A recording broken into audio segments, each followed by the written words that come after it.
Welcome to our brief discussion today. It's based on this question. Is it possible to tailor medication so that an individual is no longer allergic to it? An example of penicillin is given. The first thing we want to learn is a distinction between a drug allergy and a drug reaction. They are not the same. Different people respond differently to the same medication. For some patients, a reaction may be a simple rash, while for others, it could be even life-threatening.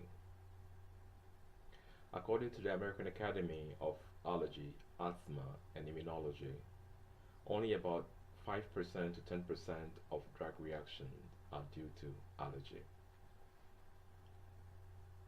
An allergy is caused by a series of reactions involving the immune system, that is, the body's defense mechanism. Drug sensitivity might produce symptoms similar to those of drug allergy, but drug reaction does not involve the immune system. So we could see the difference of what a drug reaction is and what a drug allergy is.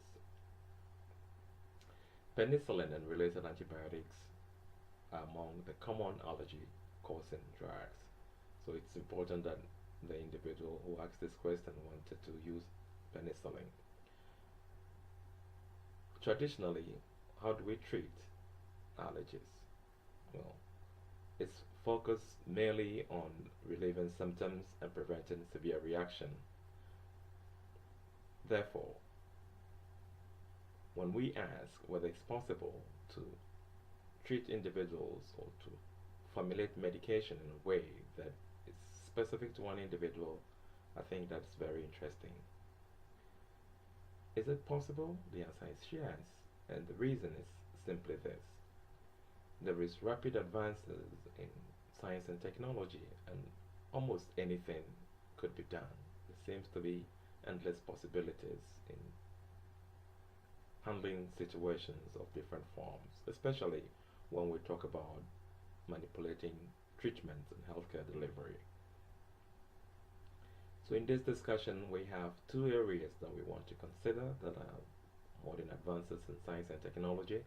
And the first is bioengineering, using biomaterials to create products that can bring relief to health conditions, and in fact in many other aspects of life as well. One aspect of bioengineering, which is a very broad area, is using molecular biology and the principles of engineering to develop biotechnology. This could be applied in drug design. For example, we could develop nano shuttle, very tiny carrier biomaterials that will direct the active component of the drug to its specific target without necessarily affecting or interacting with the immune system of the individual. That is one way it's possible to do that.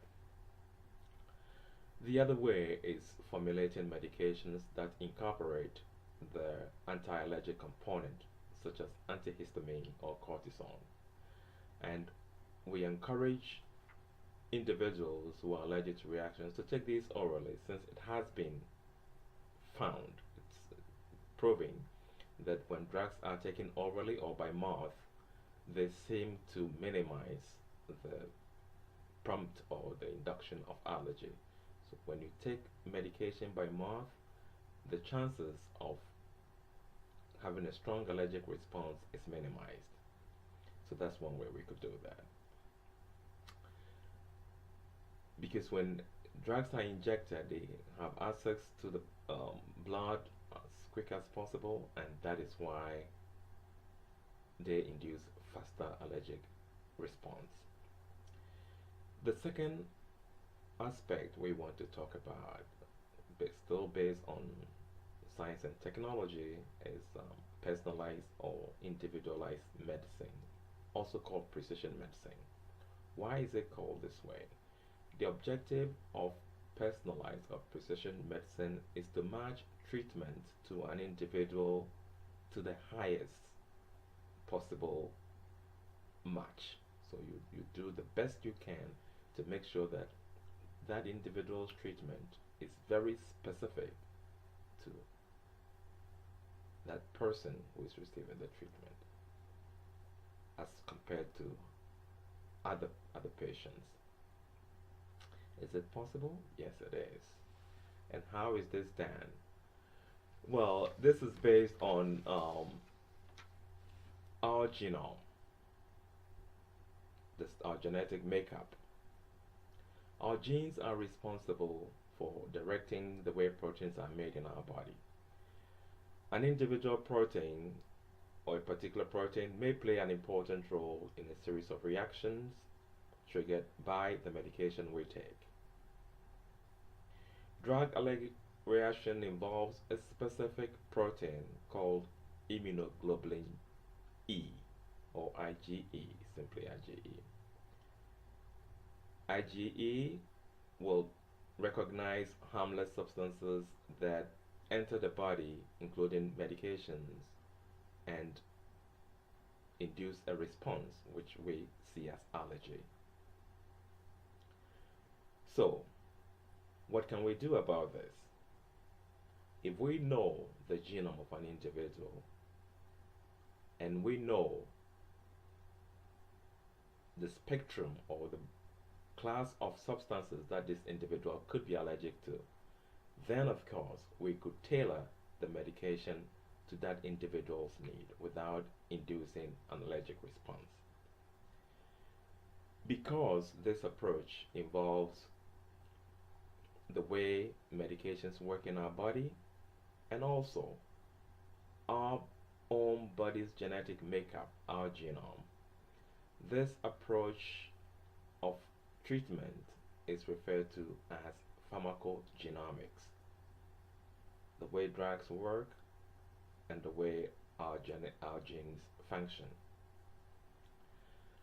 From this brief discussion, I hope you appreciate the need to work as a team of scientists, technologists, engineers, and mathematicians, STEM, briefly. Why? If we work in this way, we will be able to develop integrated approach to problem solving in almost every aspect of life, instead of considering yourself as an individual scientist, which I refer to as silo scientist. It doesn't seem to work any longer. You cannot succeed by just working on your own. You need to work as a team in order to achieve substantial growth and development in society. I hope you enjoyed this brief discussion and hope to talk to you next time about a different topic. Have a wonderful day and see you soon. Bye bye.